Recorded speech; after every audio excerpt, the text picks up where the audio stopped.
questions. Raise your hand if you have a question. We'll bring a microphone to you.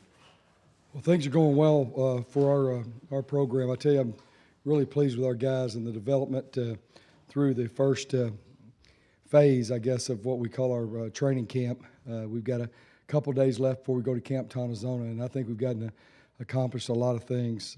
Really like this group's leadership. I think it's the best leadership we've had. Third year, just everything is better as far as the buy-in and how we're doing things, and we have a very, very talented freshman class. So things are on target, going well. We had our first scrimmage today. Thought we competed with great passion, and really pleased with where we're at. And in particular, obviously everybody knows we graduated a lot of guys on defense, and they really held up well today. So it was a good scrimmage for us today, and I like this football team, and our motto is unfinished business, and that's to be Pac-12 champions. And our program is going to be about winning championships. Goal you can see on the back of the wall back there is to be national champions, and that's every rep, every day, everything we do. I think we're right at almost a 3.0 football team now.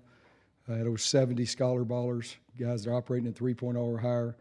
So lots of things to be excited about, and can't wait to get up to Camp T and get started up there. Looking forward to that. Questions?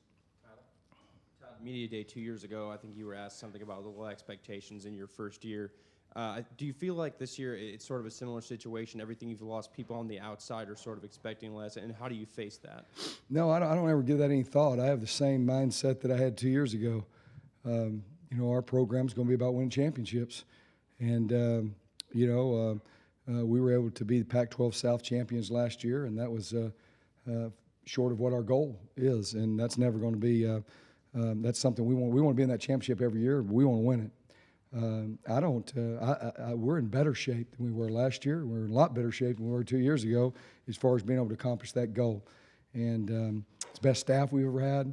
I think we've got so many things down that really help you to be a better football team. Obviously, people focus on, in particular, players, and those are all valid questions. But we also, the program is what matters, and good programs and great programs, they reload, they don't rebuild, and that's. I want the expectations to be our fans and our students and Sun Devil Nation is anything less than being a Pac-12 champion is unsatisfactory. I come here to win championships. I'm not interested in anything else.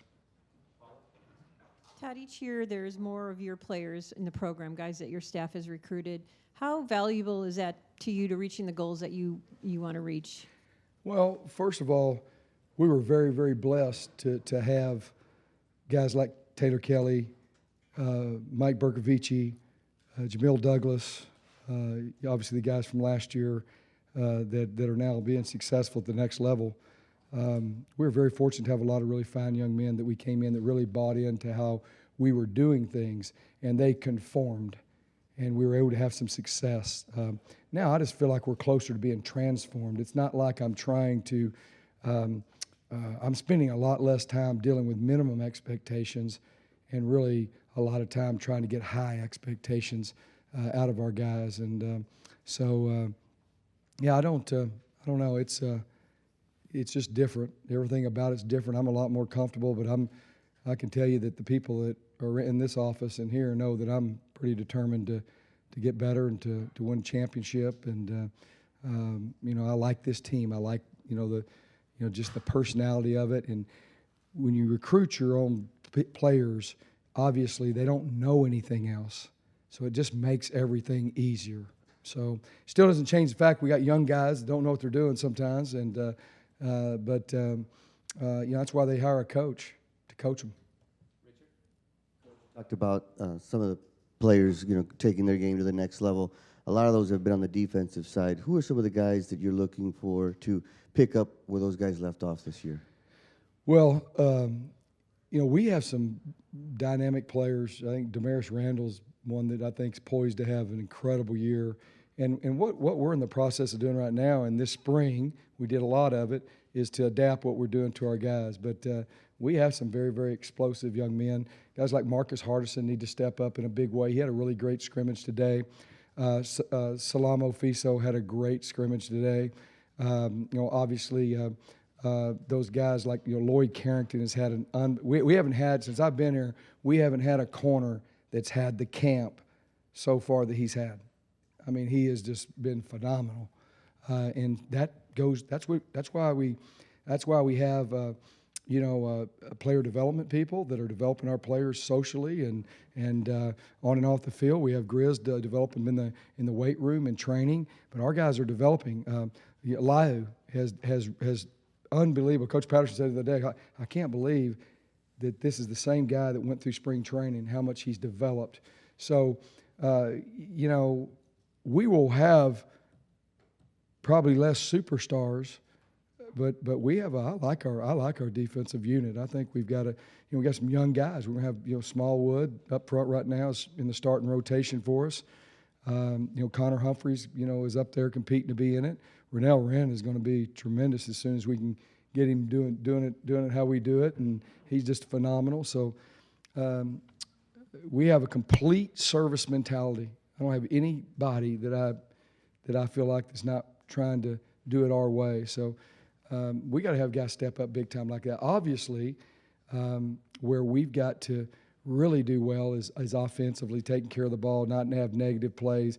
Guys like the guys with the wealth of experience like Taylor Kelly, DJ Foster, Jalen Strong, Jamil Douglas, Salka, Demoy Nelson, who will play both ways for us.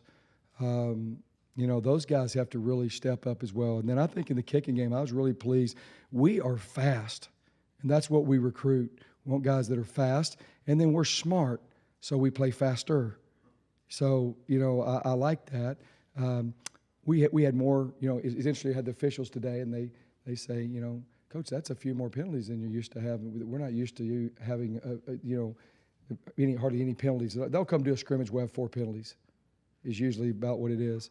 And I think we had, 9 or 10 or something like that. I'm not sure. But with new people, there's a lot of those, there is no substitute for experience. I'm not downplaying that we graduated some really good people. But this team is 2014. And, man, I have a tremendous belief because it is, like I was talking about just a minute ago, it really – it's got my feel to it, and I feel like that we're going to get every ounce of focus and every bit of these guys' hearts, and so I feel good about my chances with guys that'll do what they're coached to do.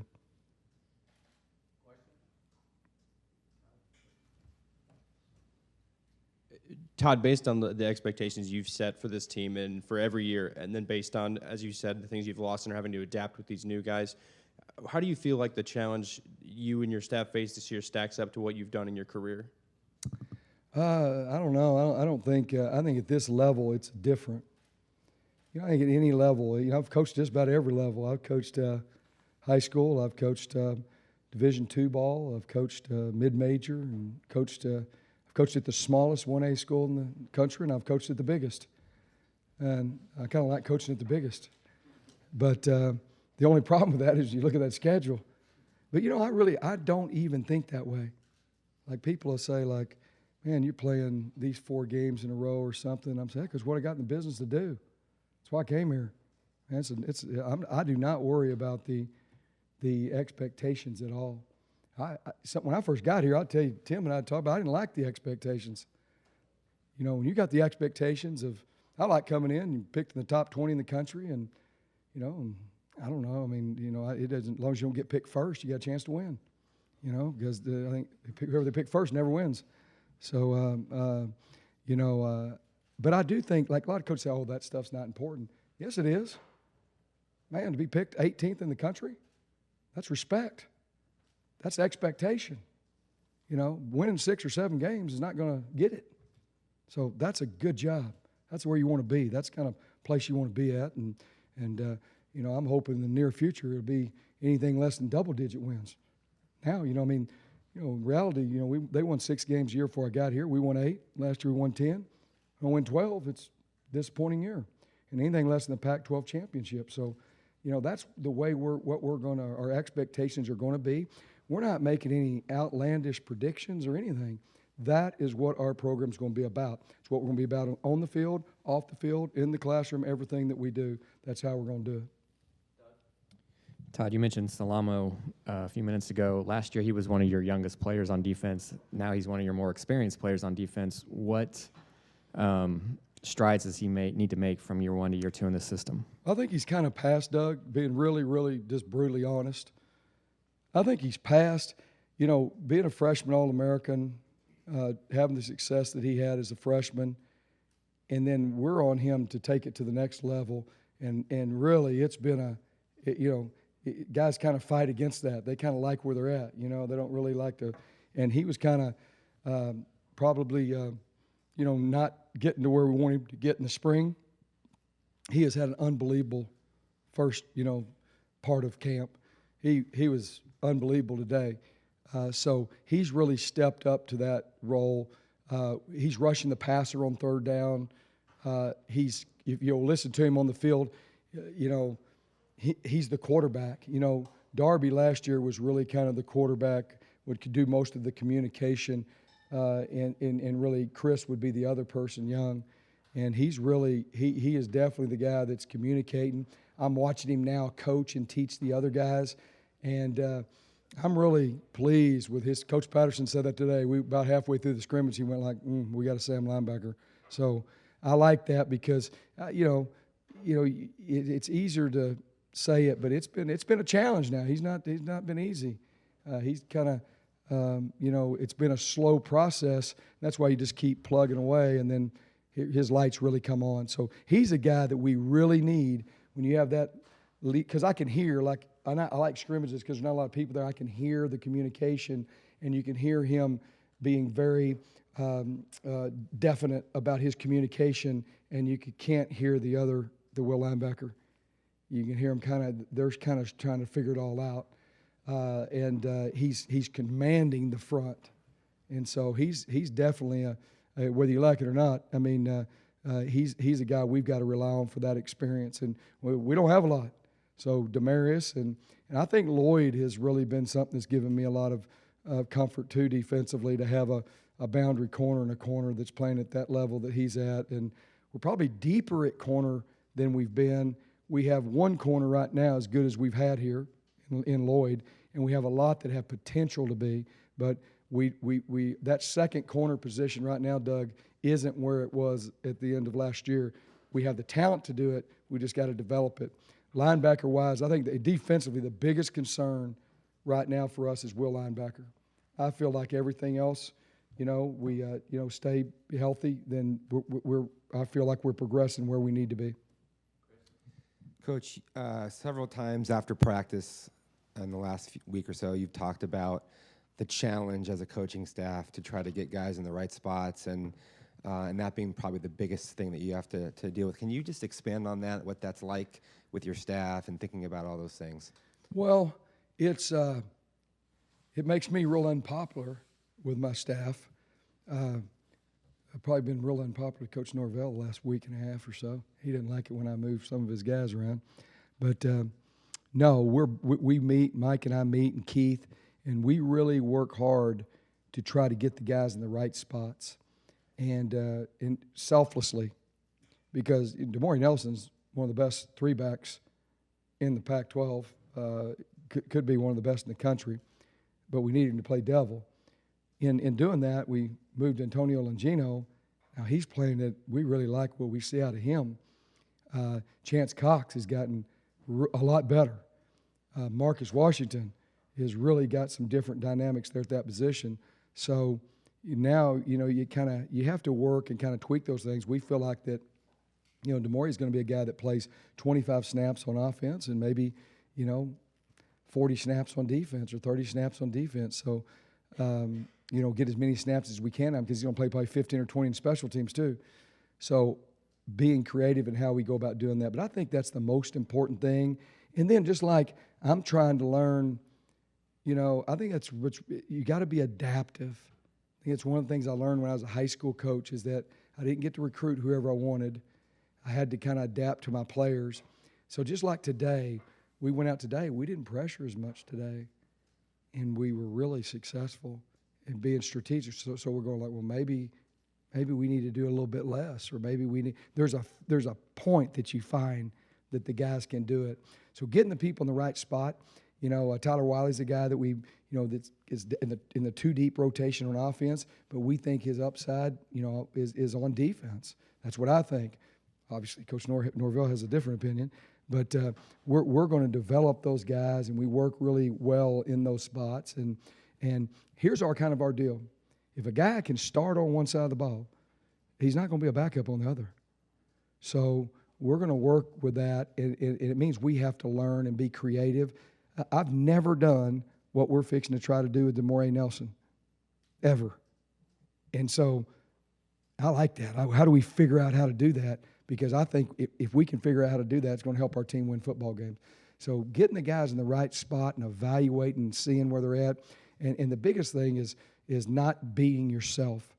And there's a lot of talented guys, but here in our system, the complexity of what we do, we have to have guys that do what their coach would do, not 98% of the time, 100%. And so that's kind of what I talked to some of the freshmen about today, is that you're the only one keeping yourself off the field, because you absolutely cannot play in our system if you don't operate within the system. So getting the guys in the right spot's a challenge. Riddell Wren moving inside has been something that's been good. And sometimes they don't work out as good. So, but you got to figure that out. And then repetitions are very important. So you can't just be moving people all over the place. So we've kind of settled down to get the guys in the right spot. But I think it's the most important thing that we do is to get the best 11 people on the football field, period. It's just like today. We had a good day defensively. They didn't have a good day the day before. They scored it at will. But, when you take DJ Foster out of the equation, you take DeMaurice Nelson out of the equation, you take Jalen Strong, very limited, out of the equation, that causes, the offense is all about execution and time, and it causes those things to be a challenge. So getting guys in the right spot, and just like with this, I think one of the great challenges we have this year is how can we make our quarterback better? Because we don't want him to be like he was last year. We want him to be the Pac-12 championship quarterback. Some of that requires us letting go of our control. Taylor Kelly needs to be the offensive coordinator of our offense on that field, and part of that's us, letting go of that, and that's hard to do. Mike's done a great job of working with that and not having negative plays. That's one of the big things that we've got to really work on. But offensive line, I think Coach Thompson, the job he's done is there's not anybody here that's done a better job than what he's done. He has done a phenomenal job. Coach Shipp and I were sitting there watching film yesterday, and I said, "How good do you think they are up front?" And he looked at me and said, "They're real good." So, I like that it gives me a lot of confidence, because we're going to be able to run the football up front because of where our line is, what we're doing with line. I think some of the moves we made there were really critical in getting the guys in the right spot. So that's the most important thing you do, and something that's one of the things that I kind of macro-manage and trying to watch and do. But me and Mike and Keith and really Grizz has a lot to do with how we do that and where we put them. And then, it's like we don't really have a Carl Bradford kind of put your hand down guy. So how do we tweak that schematically? How do we get the right guys, and how do we form that? We've had to make some adjustments to do that. So I think that's what I love about coaching. Coach, with the younger guys through the first week of camp, is the learning curve as steep as you expected it to be? Even though we're very proactive in that, I think one of the things we pride ourselves in doing is transitioning our junior college players, transitioning our freshmen. I think we had 4 freshmen All-Americans, is that right? You look at the success of Marion Grice, Jalen Strong, Chris Young. We've done pretty good at transitioning guys in a hurry to a pretty high level on the football field. I think our guys are smart, but still, it's a lot, and they've done very well.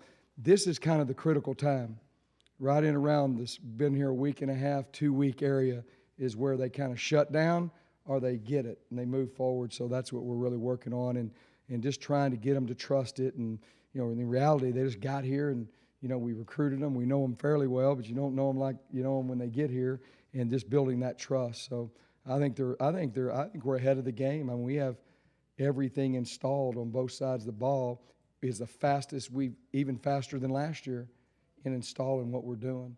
And then, but I think we still got a lot of work to do in adapting, a lot of work to do fundamentally. Obviously, special teams is going to be very, very important. We have to be the best in the Pac-12 in those. I felt like our kickers have been the best, but we went out there today and we kind of had a mediocre day, punting the football. We can't do that. We've got to, be consistent there. So feel great about, Zane's not been going. He's had a little leg strain or whatever, so we've been holding him out. But I feel like we got really good talent and a lot of speed that we can really be good on special teams. Anyone else over here? Over there? Yes. Yeah, Coach, how exciting is it for you to see the steps the Pac-12 has taken, even since you've been here, to be really compared favorably now to the SEC on a national basis? Yeah, I'm excited about it. I think you see, if people really look at it, that's what's so, I hate just speculating on who's the best. I'm glad we're going to get to play it on the field. But I do respect the traditions of the game. I mean, we always want to be affiliated with the Rose Bowl. But you can keep those things intact and have a great playoff system. I hope they expand that eventually, because I'm happy that we're playing it on the field. But, the conference champion needs to be great respect given to the conference champion, because if you look at, in my opinion, the two toughest leagues are the SEC and the Pac-12. Man, it's hard to go undefeated. And then the way we schedule outside the conference, if you lose a non-conference game and you go through and win the Pac-12 championship and you have one loss in the Pac-12, you might not get in that championship game. So I'm hoping where eventually you'd have an automatic bid with that championship game, and we would I'm a fan. I think we ought to give the fans what they want too. And we've scheduled Michigan State and Texas A&M and LSU, and I think people are pretty pleased with the non-conference teams that we're playing.